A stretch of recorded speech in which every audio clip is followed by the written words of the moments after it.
How do you make money? Well, it's easier and harder than you think. Hi, it's Roger Hamilton here with another episode of Entrepreneur TV. And in this episode, we're going to talk about how to make money and how money is made. And by the way, a warning before we get into this, we're going to be talking about hundreds of thousands, billions, trillions. And you might be thinking, I can't do that, or that's not relevant to me, or how do I use this information? But watch through to the end because I'm going to show you by the time we finish this video exactly what you can do with this information and how you can profit from it. So here's 3 examples from this month of making money. And I'm going to call this magic money because it's the kind of money that can get printed out of thin air. The first is a tragic story of 20-year-old Alexander Kearns.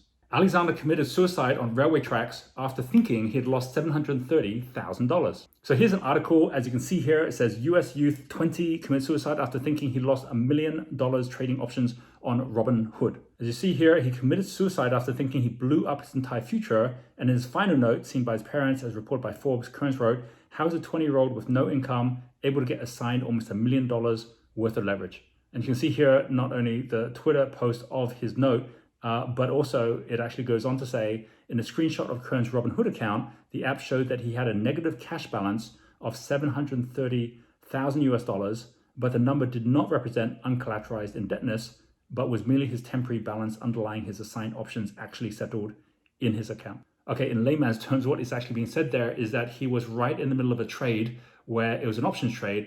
Half of it had settled, which then showed this massive $730,000 negative, which wasn't his cash. It was just basically one balance on the option. And then when the other side would then settle, then it wouldn't be anything like that amount that he lost. In fact, he lost a very small amount, and actually he was up on his balance for that week. And the article actually ends with a quote from his cousin-in-law, Bill Brewster, who says, "When he saw that 730,000 numbers are negative, he thought he had blown up his entire future." I mean, this is a kid that when he was younger was so conscious about savings. So the whole thing was a misunderstanding, but it was all about digits that had just been magicked up on a screen. But by not understanding what those numbers meant, it actually drove a young man to his death. Here, let me give you a second story. This is a story about Wirecard CEO Markus Braun. So here's an article about Markus, which says Wirecard's former CEO Markus Braun arrested after $2 billion scandal explodes. Markus Braun, the Austrian tech entrepreneur who built Wirecard into one of Germany's biggest companies, has been arrested after a $2.1 billion hole exploded in its accounts. And if you haven't heard who Wirecard is, Wirecard became a $24 billion unicorn in Germany, and it replaced Commerzbank, which was the second largest bank in Germany at the time, as one of the top 30 companies in the country.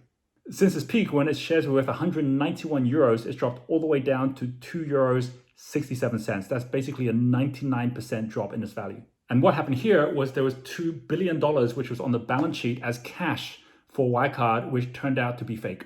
It was meant to be in trust accounts in Philippines, but when the auditors double-checked to make sure that the money was actually there, it turned out it never existed in the first place. This second story, just like the first story, is about magic money that just gets printed out on the screen. Magic money just made up from a few keystrokes. But there's 2 big differences between Robinhood and Wirecard. The first is the number of zeros, right? We're going from now hundreds of thousands up to billions of dollars. The second is that the first story was an honest mistake which came from a bad design and ended up with a tragic outcome, while the second one was about a deliberate fraud, which is why the CEO was arrested and is now being charged.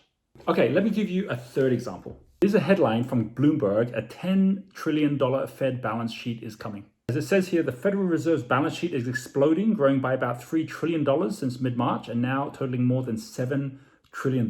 It could conceivably exceed $10 trillion by year end. This would be double the peak that the Fed's balance sheet reached after the 2008-2009 financial crisis. So what's going on here? Is the Fed actually physically printing money? No, they're doing exactly the same as in the first 2 stories, where just with a few keystrokes, they're magicking up now trillions of dollars. Believe it or not, this is how money is made. It starts with the Fed typing out trillions of dollars and then selling these to bondholders. The bondholders buy this debt and then deposit this in bank accounts. The banks then add those digits into its balance sheet, and the asset then shows up as money, and the liability shows up as debt paid back to those bondholders. And then the bank is then able to reloan more money out to other people as a result of its increased balance sheet, and this is part of fractional banking. So fractional banking is how money makes more money, and it's where a bank is able to have some money on its balance sheet, loan out even more money than it has, and normally that has been 10 times the amount that's on the balance sheet. Or another way to say that is that their reserve requirement has had to be 10% And this has been mandated by the Fed for many years. However, back in March at the beginning of this coronavirus crisis, all that changed. As you see in this article, it says the Fed fires the big one. And as well as the Fed doing some of the things you already would have heard of, like printing money or bringing interest rates down to zero, they also brought the reserve requirements cut right down to zero. This is the bomb.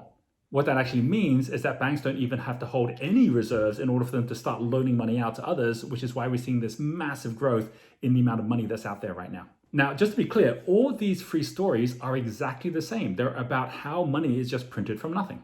In each of these cases, no value is created, no product is sold, money just shows up as digits on a screen. In the case of Robinhood and Alexander Kearns, the number was less than $1 million, and it was a temporary balance that was calculated by an app. In the second case of Wirecard and Markus Braun, it was $2 billion, and it was a deliberate and illegal act to mislead investors. And that's because companies aren't allowed to just magic up money. And the third case is the United States Federal Reserve, and the number is over $3 trillion. But as they control the money system, that was completely legal.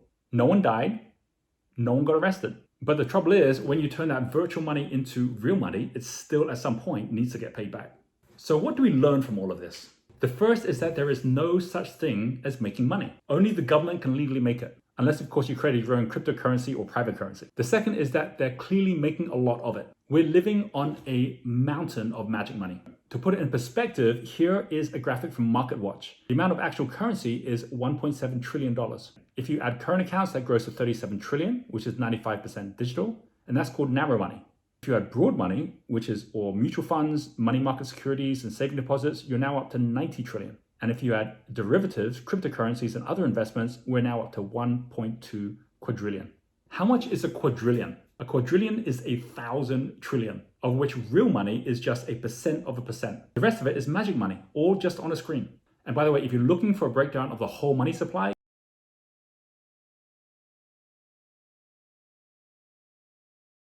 and with all this information, that takes me on to the third point, which is that if you're an entrepreneur or an investor, the question isn't how do I make money? Because you can't and you don't need to. There's already so much of it. So what is the right question to ask? The question to ask is how do you attract it? And the answer is to create value, because money is always looking for a home. Everyone who has it is either looking to exchange it for value or invest it in a place which is going to give it a higher return. Every day there's trillions of dollars which is changing hands, and it's always moving towards those hands which are actually providing higher value. So what are the three ways to create value? Value can be what someone wants or needs. Value can be what keeps money safe or keeps it growing. And value almost always is about solving a problem better than others are solving it right now. And by the way, in this crisis, we're actually seeing a massive destruction of value, but we're also seeing more problems than ever. So change your focus from trying to make money to attracting money. Change your focus from chasing value to creating value. And change your focus from selling products to solving problems. As Albert Einstein says, do not try to become a person of success, try to become a person of value. As we continue to move through this crisis, I'm going to keep on giving updates on the latest stories that are happening and what you can do with this information. If you'd like to follow along and you haven't yet subscribed, then please do subscribe. If you've liked this video, please give it a like. And I'd love to hear your views down below, so do post a comment and I'll make sure I look at all of them. And if you're wondering what the consequence of all this printing of money by the Fed is going to lead us to, do have a watch of this video, which I did on Ray Dalio and the upcoming dollar crash. And while we continue on this crazy journey of money being printed all around the world, I want to dedicate this video to Alexander Kearns. May he rest in peace. I do hope that you have got some learning from this video, that you've enjoyed it, and I look forward to seeing you on the next episode.